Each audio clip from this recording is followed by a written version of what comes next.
And on today's show, what are the ideal prospects for a captive insurance company? Part 5 of this week's series on captive insurance companies with expert and author Wes Sirk. Hi everyone, I'm Steve Savant, syndicated financial columnist and contributing author to Backroom Technician in Innsmouth. Let's get down to business. Well, welcome to the show, Wes. Hello. Day 5, how you doing? All right, we've been here all week. Yeah. We're talking about captive insurance, but today we're talking about ideal prospects. When you're looking for characteristics of businesses, like, is there a bottom line? How big did they need to be before you even start talking, size-wise? It's not really a size. It's more of a premium. If a client's paying $1 million, our ideal prospect is paying $1 million between health insurance, workers' comp, general liability before they come to us. That's your demarcation line, so to speak. Correct. I noticed that the Obamacare has a demarcation line of 50 below and 50 above, that kind of golden. Do you care about where that is? Yeah, I mean, below 50 employees, it's a rare scenario where it works. 50 to 100 employees, it's probably 40% that it works. Above 200 employees, almost 100% our structure works. So if we have a company that's 200 employees or more, this could be a huge play. Yeah, it's a slam dunk. Okay. What other ideal characteristics when we're prospecting in our business? I'm looking through my business Rolodex. I'm going through my database. I'm minefield. I'm going through it. What am I looking for I'm looking for size of employees here. I'm looking for writing $1 million premium. What else? Profitability. They need to have enough assets that they can start a captive insurance company. What's your round figure? Are we still looking for trying to do that, the golden mantra of 1.2 million, trying to get somewhere near that, or not necessarily? Yeah, well, not necessarily. A lot of ours are non-831Bs, whether they're less than $1.2 million or more than $1.2 million. We have a lot of our captive insurance companies are non-831Bs, where they're paying, $2 million, $5 million, $7, $9, $10, whatever $1 million. So, we do have clients that are larger. When you divide those two camps, 1.2 million, that's an 831B. The larger ones are not in that section of the code. That's the larger amounts of people are paying serious premium monies. Is there any differentiation between those two as far as prospecting? We do have clients that are less than $1.2 million who don't take the 831B election. And why would that be? Because they expect that they're going to grow over time. People's workers' comp and medical insurance doesn't typically stay static. It's more dynamic. So if they're at $1 million now, because once you take that election, then it's non-revocable. So they see themselves as growing. You still get tremendous tax benefits out of a captive, even if it's a non-831B. So if they see a little future coming, they may say, no, we're not going to confine ourselves with an 831B. And when I'm looking at some of these ideas, if you had to say to your advisor, you have all these advisors watching the show, and they say, well, okay, they're starting to write down some of these characteristics. And I was going to save the second segment, but really, if you go out to captiveinsurance101.com, there's a lot of basic information out there that would really help you bring you up to speed. It has a nice digest and a really easy format to really get you in the game. And then, of course, you can always call Wes and his team. But when I'm looking at prospecting, I'm looking at the kind of people that I want to get in front of right away. How do I breach the door? I'm just trying to get through the gatekeeper.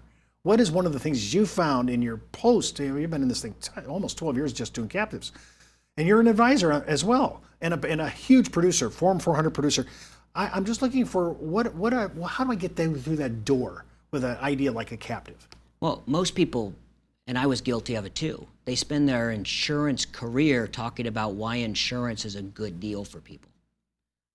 This is actually the opposite, because you're going to the business owner that's paying a tremendous amount for health and comp and liability, and they see their premiums going up all the time, and you're actually going in and saying, you can't beat the insurance marketplace, so you need to become them. So it's actually the anti-insurance sale, where other insurance agents are coming in and saying, they have better solutions for you to pay insurance. This is actually saying, this is better for you.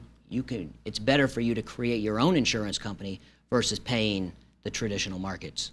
Yeah, I liked a couple of days back when we were talking, I think it was on Wednesday's show, we were talking about the difference between paying retail and the difference between paying wholesale, and which is that margin right there, and that could pay for the whole thing. So when I'm looking at things of that nature, if I'm large enough as a corporation and I'm willing, and I'm already writing some serious premium out the door, I have to really look at this as an investigation. I think that kind of mantra of saying, listen, why should you not pocket the difference rather than hand it on to the insurance carrier? When we come back from the break, we're going to talk more about how you can partner as an advisor with Wes and his team. They'll kind of walk you through the first couple of cases. You may want to stay with them forever. That'll be up to you. When we come back from the break, we're going to talk about how it impacts your practice. We'll be back in 30 seconds. Back in the day, life insurance professionals were called field underwriters. Then, carriers trained their field force in the basics of life insurance underwriting. Today, the insurance industry doesn't educate the agent population as they once did. But now you can have the Informed Risk Guide at your fingertips so you can illustrate a reasonable rate class for your life insurance prospects. Just request your copy of the Informed Risk Guide at downtobusiness.ashbrokerage.com. It's free from Ash Brokerage, the practice enhancement company. Well, welcome back to our second segment. And again, if you haven't read either one of Wes's books, Taking Captive was written in 2008, and of course the latest version, You Can Make It, but Can You Keep It? You can go out to Amazon.com and you can order it right there. And again, you can go out to their site and pick up some of the basic information on their CaptiveInsurance101.com. And I further want to say, because I said they could call, if you want to call Wes, say, hey, I just need to talk about some of this, you can call them at 1-877-RMACAPT. So that's kind of a way to kind of touch base, and you've really talked to a lot of people in their first engagements to kind of help them through the whole understanding like we're doing on this show. Mm-hmm. And that's what I would do too, as well as the 101, watching all 5 episodes will kind of get you in the game. Now, how do you partner with advisors? You know, let's say Steve Savant comes with you with a case. I have a person that's paying $5 million in insurance premiums. I've told them about why should you buy retail when you can buy wholesale. That got me through the door. I told them about the initial issues of tax advantages. They love that. Now I'm saying, great, that's as far as I can go, Wes, help me. Typically, we spend a lot of time up front with the advisors that come to us, because what we found is just going out and having you ask your client this or ask your client that, and we could spend tons of time going back and forth. So we'd rather spend time talking with you where you call us ahead of time and say, I'm going to see this client. What should I be asking them? And then we'll give you the questionnaires. We'll give you the stuff that we need to know, so then you can bring back the information we're going to need. Once we do that, we talk and we give you our thought process of how this will actually work for the client. We get loss runs. We get all the stuff we need, and then we put together the presentation. So how long is that fact finder? You've walked me through, you've kind of told me what I need to do. How long is that, and is it pretty easy to learn? Yeah, I mean, it's going to be on the short end 2 pages, on the long end 10 pages worth of information that we need. A pretty basic understanding. Basic. Now, you said earlier in the week, you said you thought insurance agents might have a little bit of advantage because they already are speaking the speak, whereas maybe a registered rep that has business clients may have to kind of gear themselves up for just the actual semantics of speaking insuranceese. So when I'm doing this, I'm partnering. So I have the case. How do I do it? Do you come on live? Do you do it over the phone? How do you work a case? These are sophisticated insurance transactions. So typically what it'll be is we'll have a phone call with the advisor and their client or their prospect. And we may have the CFO, usually the CEO is on the line, because at the end of the day, they're the ones paying the taxes. Once we have those conversations, then we put together the proposal. And usually the proposal, if they're local, we'll go out and meet with the people. If it's a long distance, then we'll typically do it on a webinar. But we usually meet all of our clients face-to-face before they become a client. Like last week, I was in New York, New Jersey, and meeting with a bunch of people there.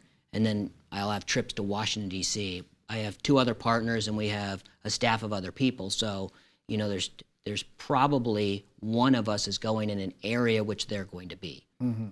So let's say the advisor engages you, and when you've come to the place where you are actually engaging in this, because we're talking about setting up a cafe, we're not talking about funding it.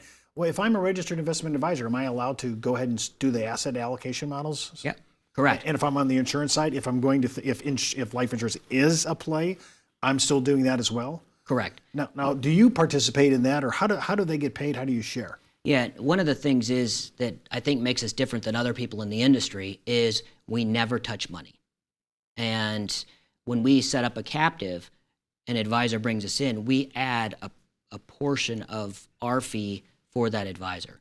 But all of the insurance that gets sold is theirs. All of the so you don't even investment get assets. involved in that. No, we Let's don't talk touch about this. money. I want to talk about this because I think this is a conflict of interest out there, and this is a lot of players are out there where they say we'll go ahead and waive your fee if you install the life insurance product, which I find is a major conflict of interest. Correct. Talk a little bit about that because we're really trying to do captive insurance. This isn't a ruse to sell high cash value life insurance. Yeah, I came out of Northwestern Mutual doing deferred comp and qualified, non-qualified plans. That's really where I started back in the 90s.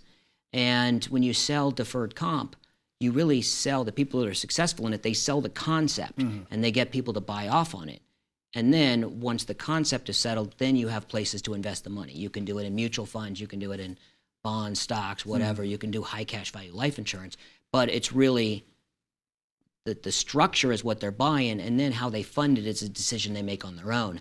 But too many people when they tie them together, you get deemed to be a promoter. And I think there's a huge conflict of interest when people set up captives and they lead with, this is a great way to do tax deductible life insurance.